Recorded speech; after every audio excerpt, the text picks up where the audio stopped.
it's Alicia, and today I'm going to be trying to make something that I have never attempted before, and that is a midi length dress. So I wanted to make this dress after seeing a couple of pictures of dresses I liked on YesStyle, and I'll just put up some couple pictures to show you what I was inspired by. And while making this dress, there were some things that I was pretty scared to do, especially making the button placket in the front. Let's go ahead and see how I made it. Let's get started. For this project, you need about 2 to 3 meters of fabric. Mine has a two-way stretch, so it stretches in one way, but not the other. For the dress, make a 1/4 circle skirt. Usually there's a lot of math involved, but I use this site called By Hand London that calculates the measurements for you. Just put in the desired waist size. I made mine 5 inches bigger so I can get into the dress without any zippers or elastic. My first radius was 22 inches, so I traced that starting from the corner of the fabric. For the second radius, just add the first radius to your desired skirt length. Mine was 30 inches, so the measurement was 52 inches. Cut it out and it should look like this. Cut it in the middle to be able to add pockets. With some leftover fabric, I cut out 4 pocket pieces. To make the pattern, just put your hand at an angle and trace around it, leaving 1 inch of seam allowance.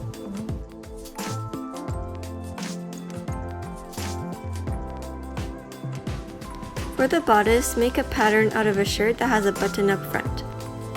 Trace half of the shape of the shirt onto pattern paper. And I'm actually using leftover Christmas gift wrapping paper. I wasn't sure what type of neckline I wanted yet, so I just traced a neckline from a t-shirt for now. Also, mark 1 inch before the button placket for the back piece. Using the shirt as a guide, mark where your waist is, and that's where the bodice will end. And to make it more snug, take in the bottom at about 1.5 inches. And I forgot to do this, but also make sure to add an extra 1.5 inches to the button placket. And here's the final bodice pattern. Use that to cut 2 symmetrical front pieces. I am also marking the button placket at 1.5 inches, and that's where the button placket will fold. For the back piece, fold the button placket out of the way. With the fabric on fold, trace the back bodice and cut it out.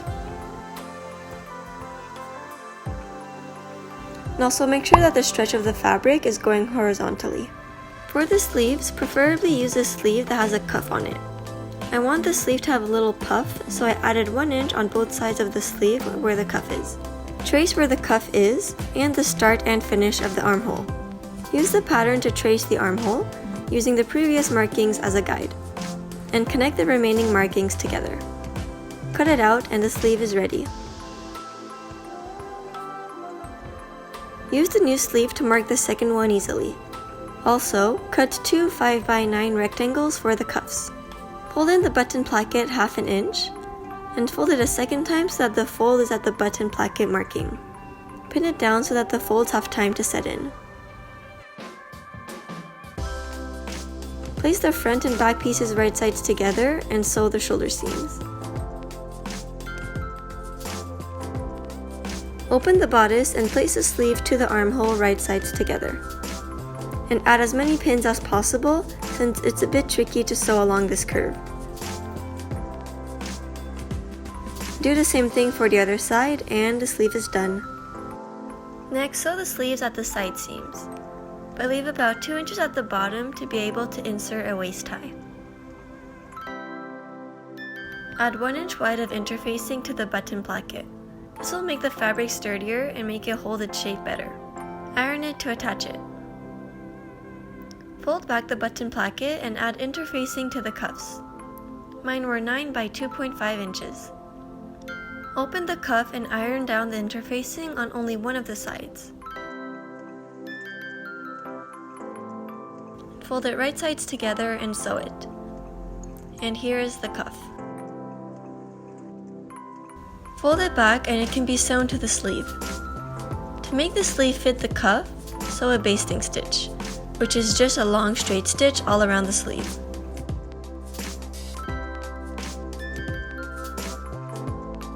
Pull on one of the threads to create ruffles. Gather the fabric until it's the same size as the cuff. Insert the sleeve with the right side of the cuff touching the inside of the sleeve, and sew it all around. This cuff was pretty hard to sew because it's so small, so be patient while sewing. Bring the cuff out and fold it to its original position. Fold in the seam allowance and sew it. I couldn't find any way to fit this under my sewing machine, so I just hand sewed it on, and my battery died during the process, so I don't have footage of it, but here's how it turned out. Sew the button plackets down. This was my first time making a button placket, and I was pretty intimidated by it, but it actually turned out pretty good. Now that I could try on the top, I traced where I wanted the neckline to be. I cut 1/4 of an inch before the marking all around. Because the fabric is stretchy, hemming curves is a bit tricky, so cut a 1-inch strip that is long enough for the neckline. This will be used as bias tape. Pin it to the neckline and cut off the extra fabric. Fold in the ends and sew all around at about 1/4 of an inch. This will make sure you have an even hem all around. Fold the bias tape up and fold it 2 more times to hide away the raw edge.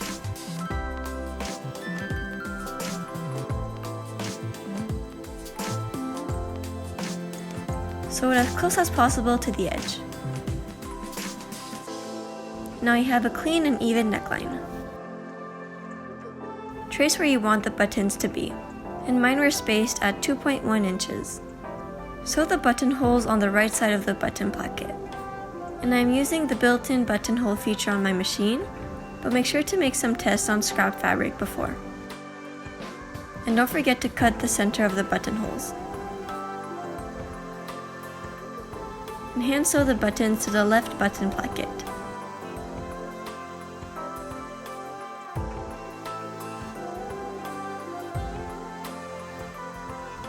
And the top is done.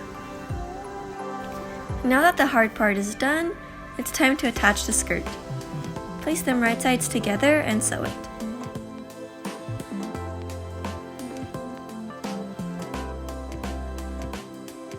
Now we can see the dress starting to take shape.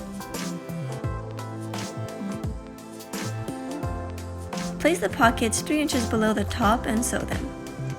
Now I already explained how to sew pockets in my skirt transformation video, so please watch that if you need clearer explanations on how to do it. For the waist tie, cut a long strip of fabric that is 2.5 inches wide. Fold it in half and sew all of the openings closed.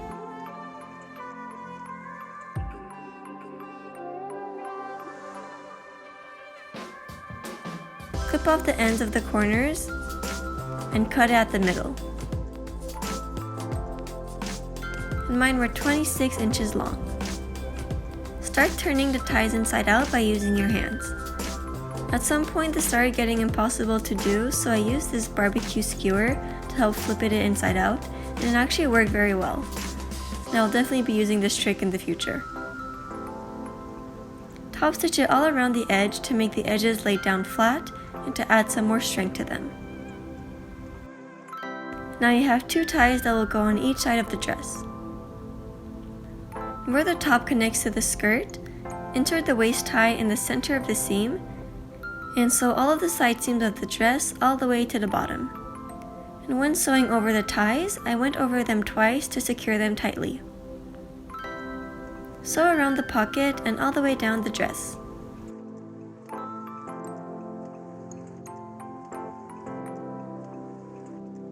And here is the waist tie connected to the dress. So like this, I can either tie it in the front or tie it in the back.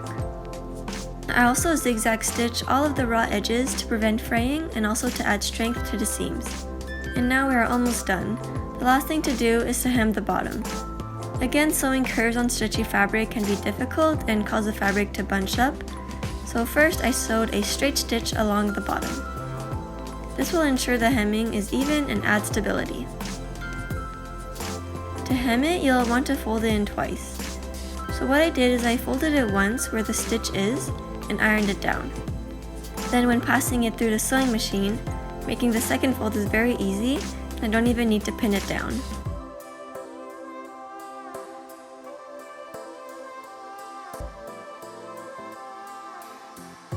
And we're done. Here's how it turned out.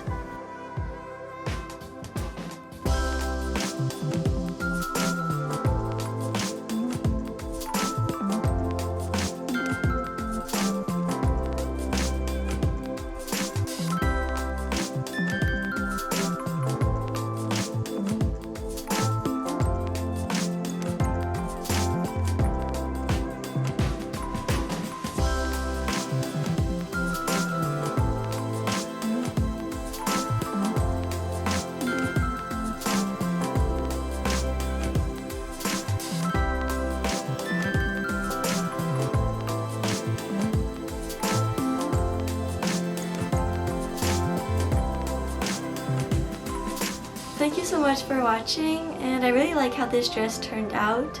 I was looking for a dress that had long sleeve and more length to it so that I can wear it during colder seasons, because right now I have mostly dresses that have spaghetti straps or like short sleeve, and I'm really happy, and I'm actually going to bring this dress to Japan because I like it that much. So yeah, I hope you enjoyed the video.